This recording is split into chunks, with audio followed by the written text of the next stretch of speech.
À l'anniversaire de papa, maman a déclaré « Elle est morte pour nous », puis mon garde du corps est entré. La réservation au Loup Bernardin avait été faite 3 mois à l'avance pour la célébration du 60e anniversaire de papa. 8 membres de la famille étaient assis autour d'une table qui aurait pu en accueillir 12. Les chaises vides, témoignage silencieux des relations qui s'étaient effritées au fil des ans. J'étais assise tout au bout, vêtue de ce que maman critiquerait sans aucun doute comme l'une de ses tenues noires banales, bien que cette robe Armani discrète ait coûté plus que le loyer mensuel de la plupart des gens. Non pas que quiconque à cette table puisse le savoir. Pour eux, j'étais toujours juste Sophia, la fille qui s'était égarée et refusait de se caser comme une personne normale. 60 ans, dit papa, levant son verre de vin avec l'aisance experte de quelqu'un habitué à être le centre de l'attention. Je n'aurais jamais pensé voir ce jour, surtout pas entouré d'une si belle famille. Le toast sonnait creux, compte tenu de la tension qui n'avait cessé de monter tout au long du dîner, tel un système orageux gagnant en puissance. Ma présence avait été tolérée plutôt que bienvenue. Chaque tentative de conversation se heurtait à une indifférence polie ou à un rejet pur et simple. À Richard Williams, ajouta maman, sa voix portant l'autorité de quelqu'un qui avait passé 35 ans à être la parfaite épouse de dirigeant. L'homme le plus brillant que je connaisse est le père de 2 merveilleux enfants. 2 enfants, pas 3. L'omission était délibérée et cinglante. Mon frère aîné, Derek, leva son verre avec enthousiasme, se prélassant dans cet éloge implicite. À 38 ans, il était tout ce que mes parents avaient espéré d'un fils, MBA de Harvard, associé principal dans un prestigieux cabinet d'avocats, marié au bon type de femme, avec le bon pédigré. Sa femme, Jennifer, souriait avec adoration à ses côtés. Leurs 2 jeunes enfants étaient assis entre eux, tels des accessoires parfaits de leur vie parfaite. Ma sœur cadette, Melissa, 27 ans et récemment fiancée à un gestionnaire de fonds spéculatifs, complétait ce tableau de réussite familiale. Elle était tout ce que je n'étais pas, blonde là où j'étais brune, sociable là où j'étais réservée, conventionnelle là où j'étais. Eh bien, ce que j'étais. Et à la famille, ajouta Derek, sa voix portant juste assez de mordant pour me faire savoir que le commentaire m'était destiné. Aux gens qui restent sous des vents et marées, qui partagent les mêmes valeurs et priorités. Je pris une gorgée de mon vin, un Bordeaux 2015 qui se vendait à 370 € la bouteille, bien que le restaurant l'ait majoré à 740 €. J'avais remarqué le prix quand papa l'avait commandé, grimaçant légèrement au cou.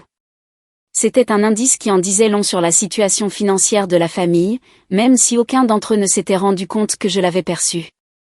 En parlant de famille, dit maman, sa voix prenant ce ton acerbe qui précédait toujours une attaque. Nous devons discuter de quelque chose qui pèse sur ton père et moi.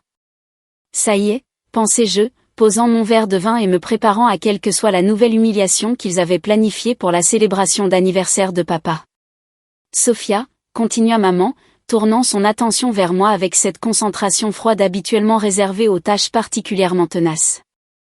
Nous avons été patients avec ta phase pendant bien trop longtemps. Ma phase ? Tout ce numéro de femme indépendante, le refus de te marier. Ce travail mystérieux dont tu ne veux pas parler. La façon dont tu t'es isolée de la famille.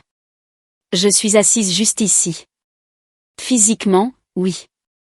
Mais émotionnellement, spirituellement, tu es absente depuis des années.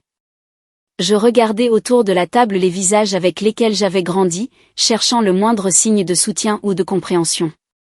Derek étudiait son dessert comme s'il contenait les secrets de l'univers. Jennifer consultait son téléphone. Melissa réappliquait son rouge à lèvres. Même papa semblait mal à l'aise, bien qu'il n'intervînt pas. Je me suis construit une vie, dis-je doucement. Quel genre de vie, exigea maman. Tu vis seule dans un appartement quelconque en centre-ville. Tu as un travail dont tu refuses de discuter. Tu ne fréquentes personne que nous ayons rencontré. Ce n'est pas une vie, Sophia. C'est se cacher. Peut-être que je me cache parce qu'à chaque fois que j'essaie de partager quelque chose avec cette famille, c'est rejeté ou critiqué. Nous ne t'avons jamais critiqué injustement. Le déni était tellement faux à en couper le souffle que j'ai failli rire. Vraiment ? Parce qu'à Noël dernier, quand j'ai mentionné que mon travail se passait bien, papa m'a demandé quand j'allais prendre mon avenir au sérieux et trouver un mari. C'était un conseil pratique, intervint papa, parlant pour la première fois depuis plusieurs minutes. Une femme a besoin de sécurité, Sophia. De stabilité financière, d'un partenaire avec qui construire une vie. J'ai la stabilité financière.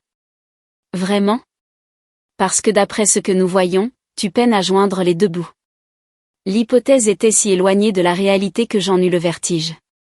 Je gagnais plus d'argent en un mois que papa en 3 ans.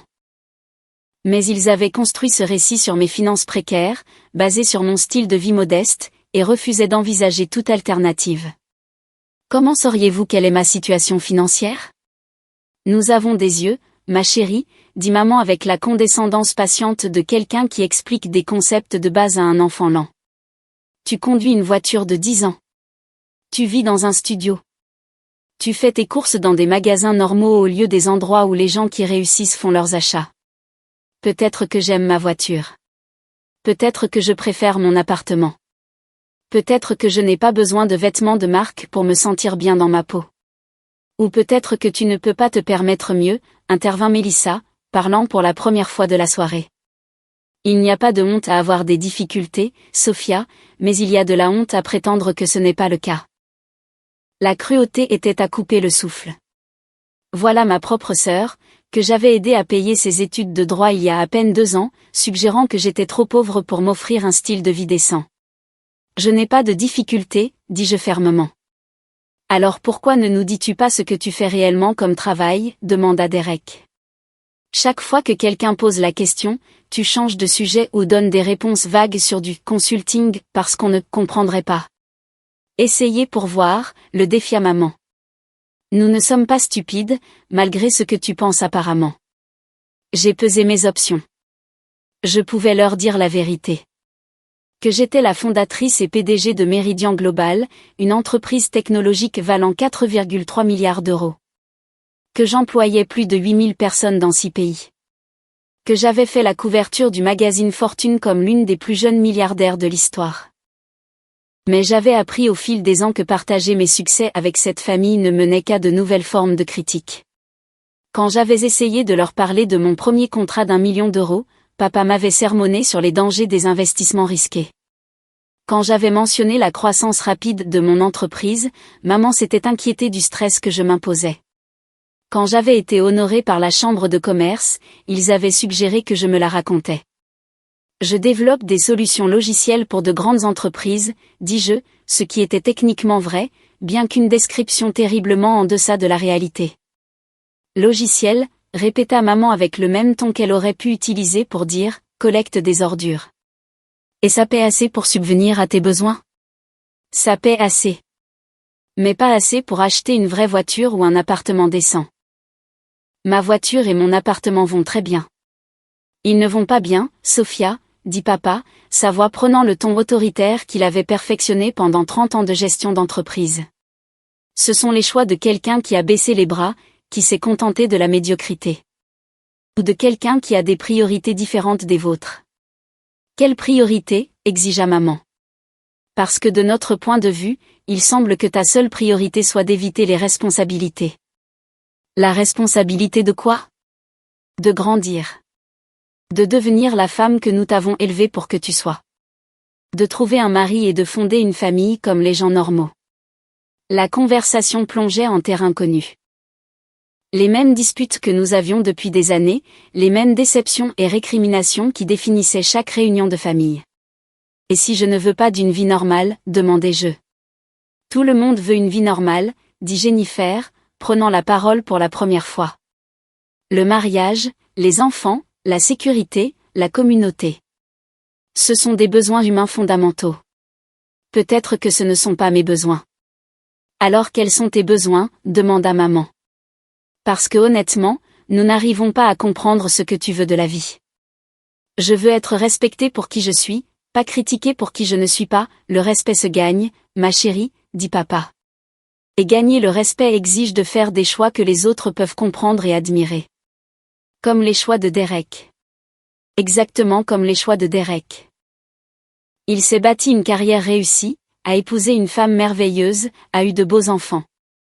Il apporte une contribution significative au monde. Et moi non. Le fais-tu? La question flottait dans l'air comme un défi. Je pensais aux logiciels éducatifs que mon entreprise avait développés, maintenant utilisés dans des écoles de 43 pays. Je pensais aux outils de diagnostic médical qui avaient aidé des médecins à sauver des milliers de vies. Je pensais aux plateformes d'énergie renouvelable qui réduisaient les émissions de carbone à travers le globe. Mais je pensais aussi à chaque fois que j'avais essayé de partager ces accomplissements avec ma famille, pour qu'ils soient rejetés, minimisés ou ignorés. Tu sais quoi? Dit soudain maman, sa voix prenant une tonalité finale qui me serra l'estomac. Je pense que nous avons cautionné ce comportement assez longtemps. Quel comportement? Ce refus de grandir, de prendre tes responsabilités, de devenir un membre productif de la société. Je suis un membre productif de la société. Vraiment? Parce que les membres productifs de la société ne cachent pas leur vie à leur famille. Ils ne font pas de références mystérieuses à un travail qu'ils n'expliqueront pas. Ils ne choisissent pas l'isolement plutôt que la connexion. L'attaque prenait de l'ampleur maintenant, et je pouvais voir l'approbation sur les visages autour de la table. Même papa, qui avait toujours été le parent le plus doux, hochait la tête. Je pense qu'il est temps pour un peu d'amour vache, continua maman. Il est temps d'arrêter de prétendre que tes choix sont acceptables simplement parce que ce sont les tiens. Qu'est-ce que tu veux dire? Je veux dire que jusqu'à ce que tu décides de rejoindre le monde réel, de prendre des décisions qui montrent que tu valorises la famille, la stabilité et les liens humains normaux, nous avons fini de cautionner tes illusions. Mes illusions? Ton illusion que tu peux vivre comme tu veux sans conséquence. Ton illusion que la famille n'a pas d'importance. Ton illusion que le succès signifie autre chose que de construire une vie que les autres peuvent respecter et admirer.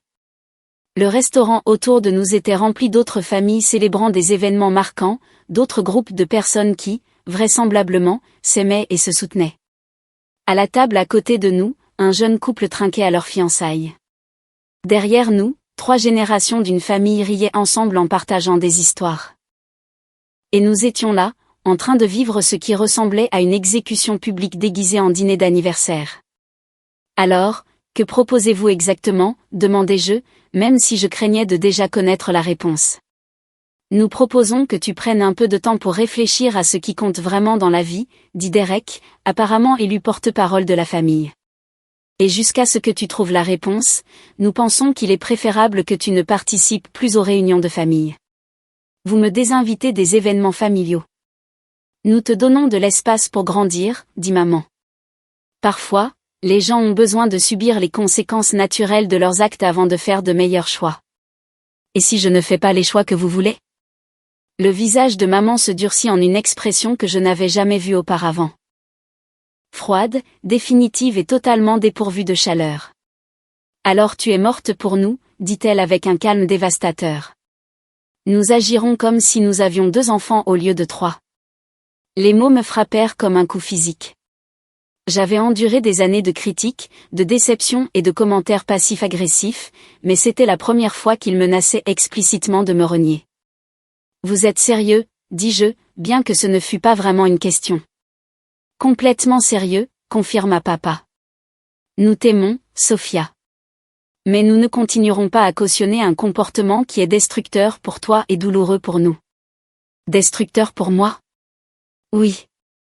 Tu as 34 ans, célibataire, apparemment à peine employé, vivant dans l'isolement. Ce n'est pas sain. Et douloureux pour nous, ajouta maman. Parce que nous devons te regarder gâcher le potentiel que nous avons tant travaillé à développer. Je regardai une dernière fois autour de la table, voyant ma famille clairement pour peut-être la première fois depuis des années. Ils ne se souciaient pas de mon bonheur ou de mon bien-être.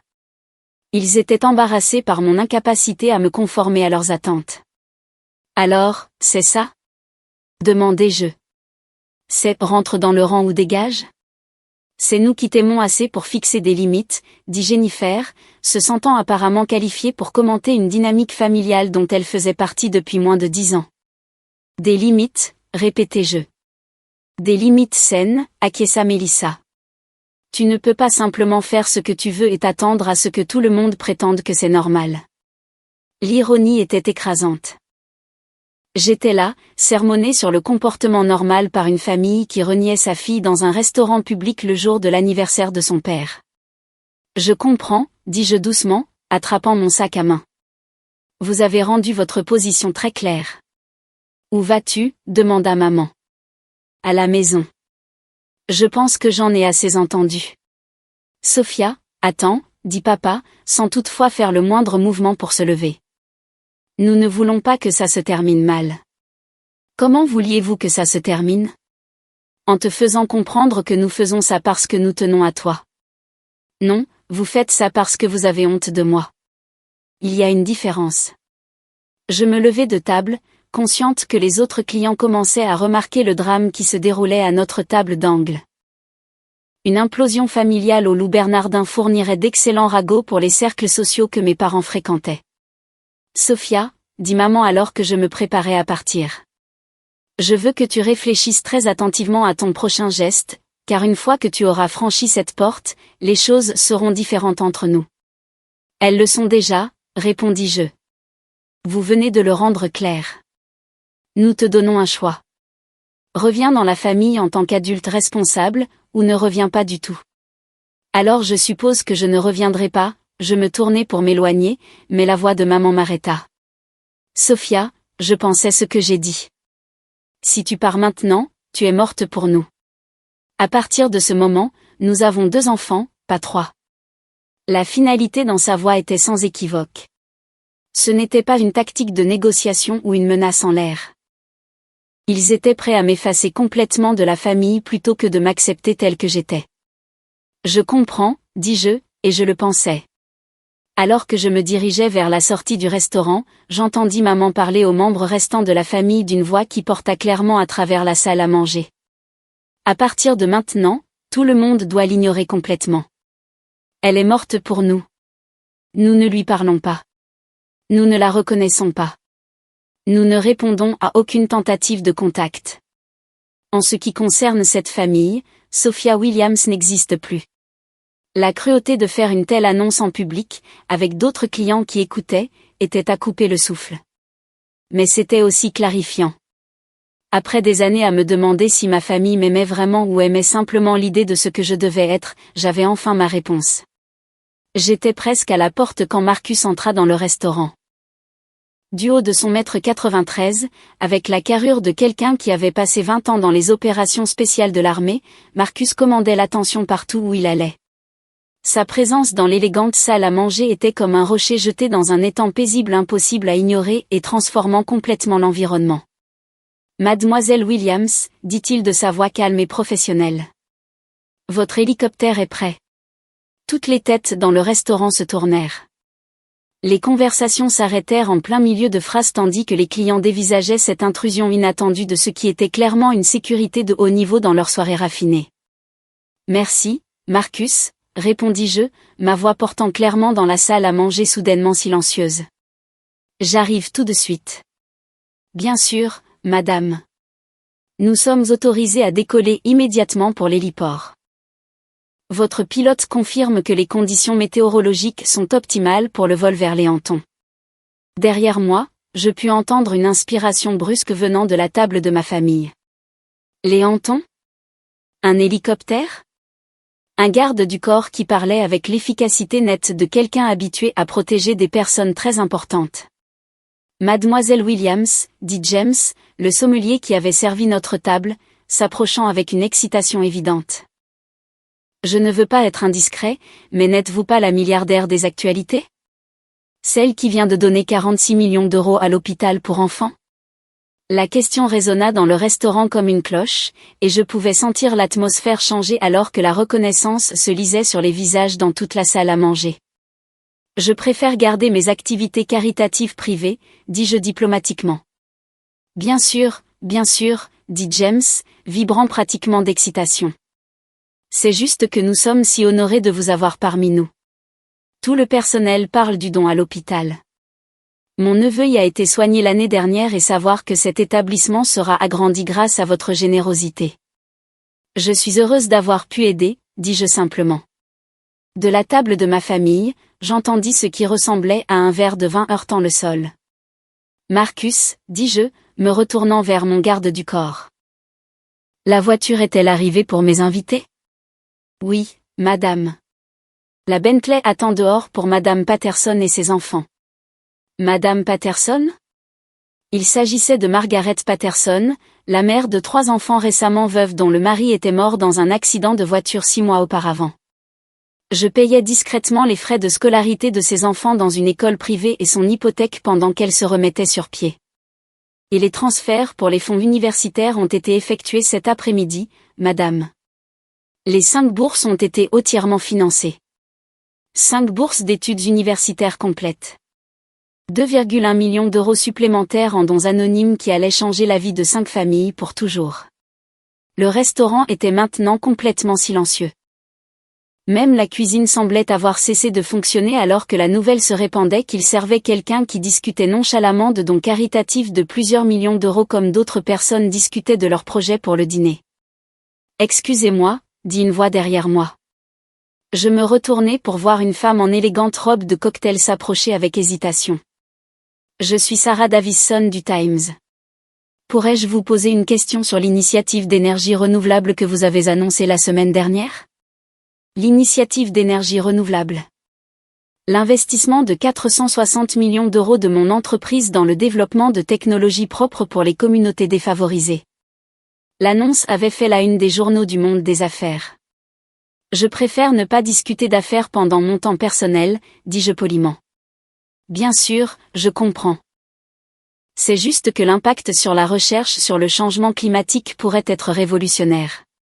Mademoiselle Williams, interrompit doucement Marcus. Nous devrions partir bientôt pour éviter les retards du trafic aérien. Vous avez raison, acquiesçai-je. Merci pour cette belle soirée, James. Veuillez ajouter un pourboire de 20% pour le personnel.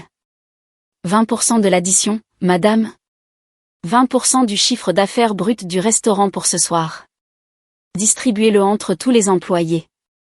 Le chiffre que je venais de mentionner nonchalamment s'élevait facilement à 46 000 euros ou plus. James avait l'air de pouvoir s'évanouir. Alors que Marcus et moi nous dirigions vers la sortie, je pouvais entendre l'explosion de conversation derrière nous. Il y a 30 secondes, j'étais Sophia Williams, la déception de la famille qui ne pouvait pas se payer une voiture décente. Maintenant, j'étais Sophia Williams, philanthrope milliardaire qui voyageait en hélicoptère et faisait des dons plus importants que les salaires annuels de la plupart des gens. Madame, dit Marcus doucement alors que nous atteignions la porte. Votre famille semble être en état de détresse. Je jetai un coup d'œil à leur table. Derek était sur son téléphone, tapant frénétiquement. Jennifer me fixait, bouche bée. Melissa avait l'air d'avoir vu un fantôme. Maman et papa étaient figés sur leur chaise, apparemment incapables de traiter ce dont ils venaient d'être témoins. Ils s'en remettront, dis-je. Ils viennent juste d'apprendre quelque chose de nouveau sur quelqu'un qu'ils pensaient connaître. Dois-je m'attendre à des tentatives de contact? Presque certainement, mais laissons-leur un peu de temps pour digérer avant de nous en occuper. Alors que nous sortions dans l'air frais du soir, je pouvais voir l'hélicoptère qui attendait sur l'héliport voisin sur le toit, ses rotors déjà en train de tourner. La vue ne vieillissait jamais. Le symbole d'une liberté pour laquelle j'avais travaillé des décennies à obtenir. Où allons-nous ce soir, mademoiselle Williams? Demanda Marcus alors que nous approchions de la Bentley qui nous emmènerait à l'héliport. À la maison, dis-je. Et Marcus, éteignez mon téléphone pour le week-end. J'ai le sentiment que je vais recevoir beaucoup d'appels. Le trajet en hélicoptère jusqu'à mon domaine dans les Hamptons dura 18 minutes. Du ciel, je pouvais voir les lumières de l'immense propriété que j'avais achetée 3 ans plus tôt, 19 hectares de terrain en bord de mer avec une maison principale, des maisons d'invités, des écuries et une plage privée. C'était le genre de domaine qui apparaissait dans les magazines d'architecture et les colonnes de potins de célébrités.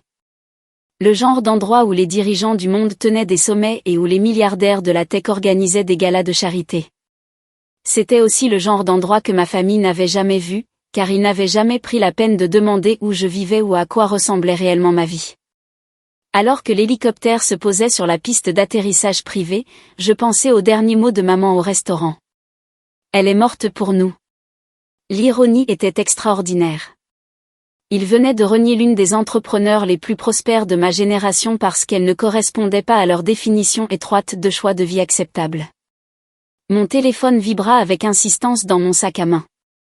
17 appels manqués et 43 SMS en 20 minutes depuis que j'avais quitté le restaurant. Les nouvelles voyageaient vite dans les cercles d'élite de New York. Et apparemment, la moitié de la ville savait maintenant que la famille Williams avait publiquement renié une milliardaire au dîner. J'ignorais les messages et entrais dans ma maison où mon assistant avait laissé les dossiers de briefing du week-end sur mon bureau. 3 réunions du conseil d'administration la semaine suivante, un gala de charité à Los Angeles, un discours à la Harvard Business School, et un dîner avec 2 chefs d'État en visite à New York pour l'Assemblée des Nations Unies. C'était ma vie. Pas l'existence difficile et isolée que ma famille avait imaginée, mais un tourbillon de succès, d'influence et d'impact qu'il aurait été impossible d'expliquer à des gens qui avaient déjà décidé quelle était mon histoire. Le lendemain matin apporta ses conséquences. À 8 heures, mon assistant avait géré 47 appels de divers membres de la famille Williams. À 10 heures, des journalistes campaient devant la maison familiale du Connecticut, demandant des commentaires sur leur relation avec la milliardaire de la tech Sophia Williams. À midi, Derek était venu personnellement à mon domaine. « Bon sang, Sophia », dit-il quand Marcus l'escorta dans mon bureau. « C'était quoi hier soir ?»« Un dîner de famille », répondis-je sans lever les yeux du plan d'affaires que je révisais. « Où ça l'était, jusqu'à ce que vous décidiez tous que j'étais morte pour vous. » « Nous ne savions pas, vous ne saviez pas quoi ? » ?»« Que j'étais. » »« Ça ?» Il fit un geste autour de mon bureau, qui était rempli de récompenses, de couvertures de magazines encadrés et de photos de moi rencontrant des dirigeants mondiaux.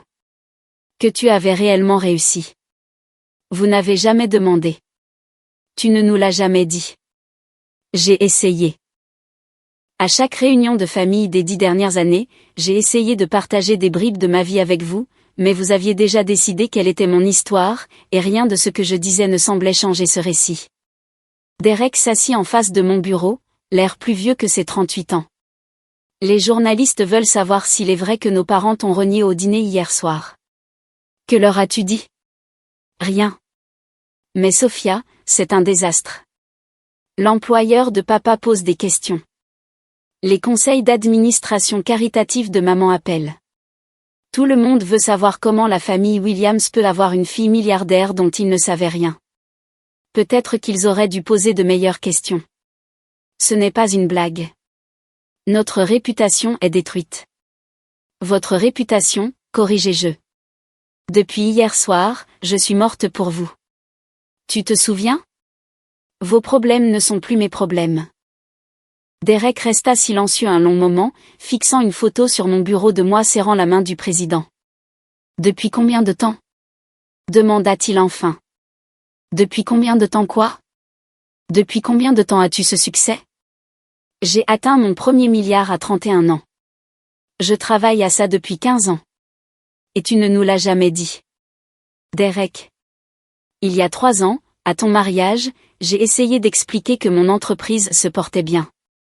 Papa m'a interrompu pour suggérer que je m'emballais et que je devrais me concentrer sur la recherche d'un mari au lieu de jouer avec des ordinateurs. Mais si j'avais expliqué l'ampleur, est-ce que ça aurait changé quelque chose ? Parce qu'hier soir, maman a été très claire sur le fait que ma situation financière était sans importance. Elle a dit que j'étais un échec parce que je n'étais pas mariée avec des enfants. Elle ne pensait pas ça. Si. Et vous étiez tous d'accord avec elle. Derek se leva et se dirigea vers la fenêtre donnant sur ma plage privée. Le reste de la famille veut te voir pour s'excuser. Veulent-ils s'excuser auprès de moi ou de la milliardaire ? Les deux. Je pense que c'est là le problème, Derek. Vous ne pouvez pas séparer les deux. Vous ne pouvez pas m'aimer pour mon argent tout en ayant honte de moi pour mes choix. Nous n'avons jamais eu honte de toi. Vraiment ? Parce qu'hier soir, maman a dit à un restaurant plein de gens que j'étais morte pour votre famille. Elle était en colère. Elle était honnête. Pour la première fois depuis des années, elle a été complètement honnête sur la façon dont cette famille me voit. Derek se détourna de la fenêtre. Que attends-tu de nous, Sophia ? Je veux que vous me voyiez. Vraiment me voir. Pas la fille que vous auriez souhaité que je sois, pas la sœur que vous pensiez que je devrais être, mais la femme que je suis réellement. Nous te voyons maintenant. Vraiment? Ou ne voyez-vous que l'argent? C'était la même question que je m'étais posée à propos de chaque relation dans ma vie depuis que j'étais devenue riche. Les gens m'appréciaient-ils pour qui j'étais ou pour ce que je pouvais leur apporter? Je ne sais pas comment répondre à ça, admit Derek. Alors peut-être que tu devrais y réfléchir avant que nous ayons un autre dîner de famille. Après le départ de Derek, j'ai passé le reste du week-end à examiner les messages qui s'étaient accumulés. 17 messages vocaux de maman, allant de la colère au désespoir et à la supplication. 43 SMS de divers membres de la famille, la plupart demandant des réunions ou des explications. Mais c'est le dernier message, envoyé à 2 heures du matin, qui m'a fait marquer une pause. De papa, j'ai regardé les reportages sur ton travail caritatif. Je n'en avais aucune idée. Je suis fière de ce que tu as construit, mais j'ai honte de la façon dont nous t'avons traité. Pouvons-nous recommencer à zéro? J'ai fixé le message pendant un long moment avant de répondre. Papa, nous pouvons recommencer à zéro si vous pouvez apprendre à être fier de moi pour qui je suis, et pas seulement pour ce que j'ai accompli. Sa réponse est arrivée immédiatement. Je suis prêt à essayer. 6 mois plus tard, ma famille a commencé à se joindre à moi pour les dîners du dimanche au domaine. Non pas parce qu'ils étaient soudainement devenus des personnes différentes, mais parce qu'ils avaient enfin commencé à poser de meilleures questions. Maman a commencé à faire du bénévolat pour l'une de mes organisations à but non lucratif pour l'éducation. Papa a commencé à assister à mes conférences, non pas pour exhiber sa fille qui avait réussi, mais pour comprendre le travail qu'il animait. Derek m'a demandé conseil pour sa transition vers le droit à impact social. Mélissa a sollicité mes conseils sur les stratégies d'investissement éthique.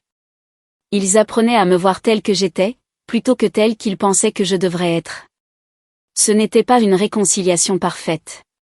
Des années de dysfonctionnement familial ne disparaissent pas du jour au lendemain, mais c'était un début. Et parfois, c'est tout ce dont on a besoin. Un début, et le courage d'exiger le respect que l'on mérite, même de la part des personnes qui sont censées vous aimer inconditionnellement. 1 an plus tard, maman m'a présenté lors d'un gala de charité en disant « Ma fille Sophia », qui m'a appris que le succès se présente sous de nombreuses formes, et que la plus importante est d'être fidèle à soi-même. C'était la première fois qu'elle me présentait sans s'excuser pour qui j'étais, et la première fois que je me sentais vraiment à ma place dans ma propre famille.